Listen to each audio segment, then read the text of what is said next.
சின்னோடு டக்கா புன்னோடு பதவி நாட்டே சின்னோடு டக்கா புன்னோடு டபாசு துப்புல டைப்போடு வீடு துண்டரோடு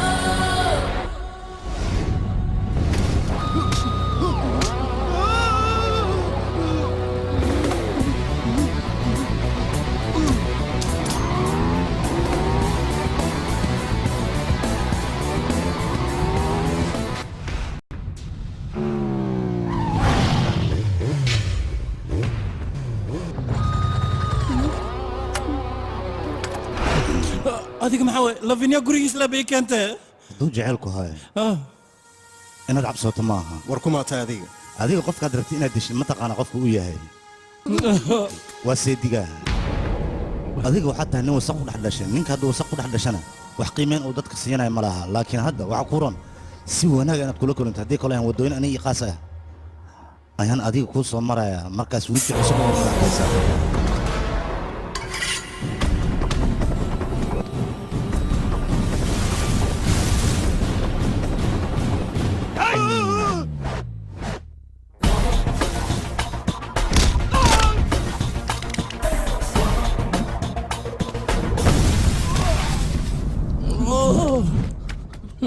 falkan waxaad u geysatay walaasha ayaa ninkan jecel soo maaha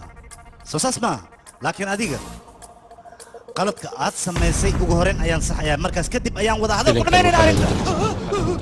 studio Famroch Mogadishu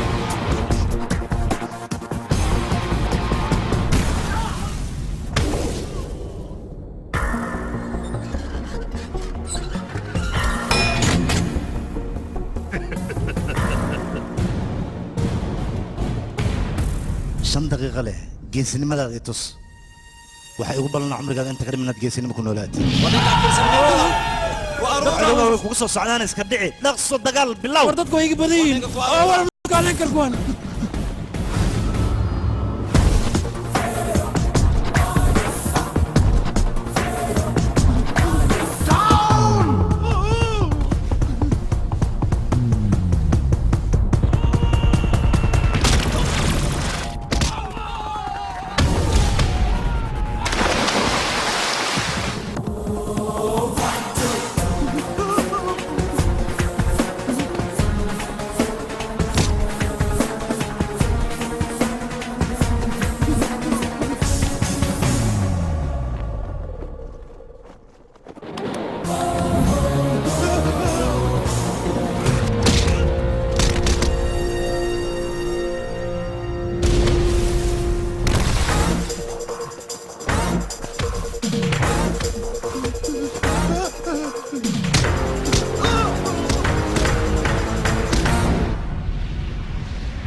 ninka maxaa ku dhacayna ilaa 5 daqiiqo ayuu sidaan ahaanaya ee ord gabadha soo wado soco ay way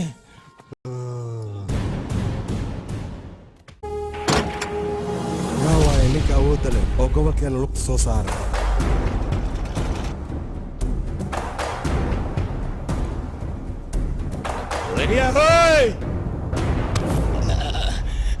gobolka xaggaa ka soo timid inta gobolkan gulugtaasha u soo digaysaa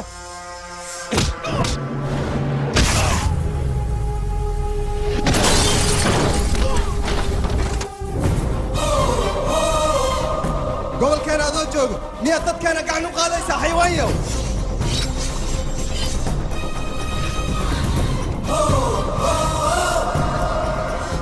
كريش وان كبريا أديك حافظنا نقول وملي دتكان صاصا كريش دتكان دقال أي ديار وين وقت بدل جوجي قلبسك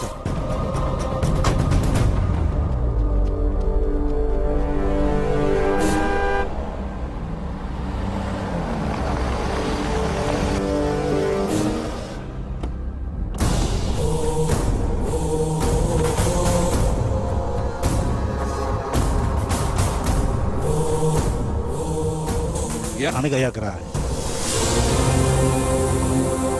ii sheeg sababta u garaacday maxay tahay baska ayaa la joojiyey banaanka waxaan ugu soo baxay inaan sigaar cabo asigana kuletiga ayuu iga qabtay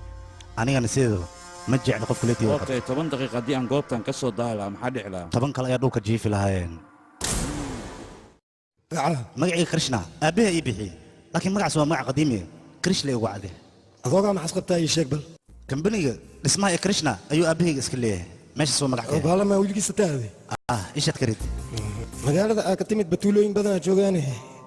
gabarteyle maxaa u dooratay ii sheeg bal aabbayaal badan oo gabdho dhalan way joogaan laakiin adiga gabar jeclaada maxaad aabbo u noqotay taas su'aal soo maa ma ku weydiin marka aniga waa maya sax waay wadis maxaa ka shaqaysaa ilaa hadda kuma fikirin yaa asbaabtaa u jeclaatine naceebkaa sabab le mooye jaceelka sabab la'aana kuuga abuurmaa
bes waay gabageena waa noo dhammaatay meel hun baan taagnay buurtana waana laga tuuraa adaana keena meeshaan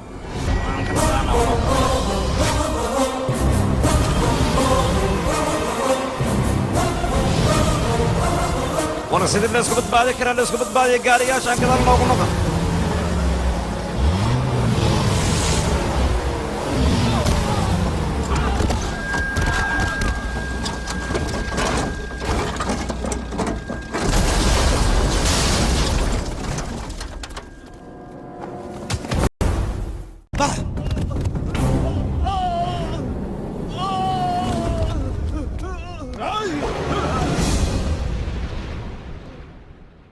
isagoo tuulo kale ka yimid sidoo gabar tuuladeena ula baxsanaya ii sheeg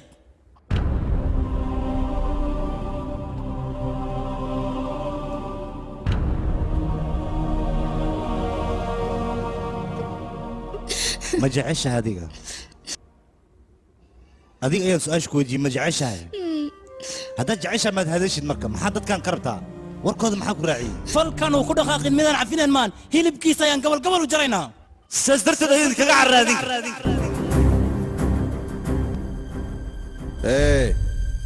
cadaawada labadan tuulo ka dhaxaysa midaad fahmi kartid maaha inay dhexdooda ka baxan ku leeyahay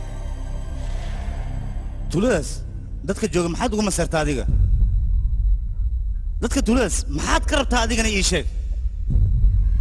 labada tuulo dagaalka ka dhaxeeya adinka ayaa dhaliyay carruurta maanta inta ka dhasheenna dagaalkan wax dhaliyay ma oga laakiin annaga waan ka dheregsannahay adiga see kaa noqotay meeshan waa ku dhalatoodna ku soo barbaartay waad og tahay jecel inaan laga qiimaynayn oo la qiimaynayo geesi lagu tilmaamayo ninka cawtinimo meeshan ka dhex dhaliyo ninkan sharcigiisa ayuu ilaashadaa qof ku soo xadgudbana ha noqdo aabbihiisa ama walaalkiisa waajibkiisa ayuu mariyaa adiga qalad ayaa samaysay qaladkaasoo ah meelaan jecel lagu jirin ayaa jecel ku jishay naga keen meeshaan walaal ninka waa la waday dib damba gacanteenu ma soo galaa hadda muu dhammeeyaa yaa hadla yaa waa qofka hadla yaa waa qofka raba ninkan inuu kala gooyo ii sheegay raganimada ee ku jirto ninkan korkiisa taaban karo waa kana hortiin ayuu taagan yahay car korkiisa taabta yaa ragagdala soba ninkan aniga ayaa meesha ka wadaaya bal aan arka ninka ragga ah oo ninkan iga reeban lahaa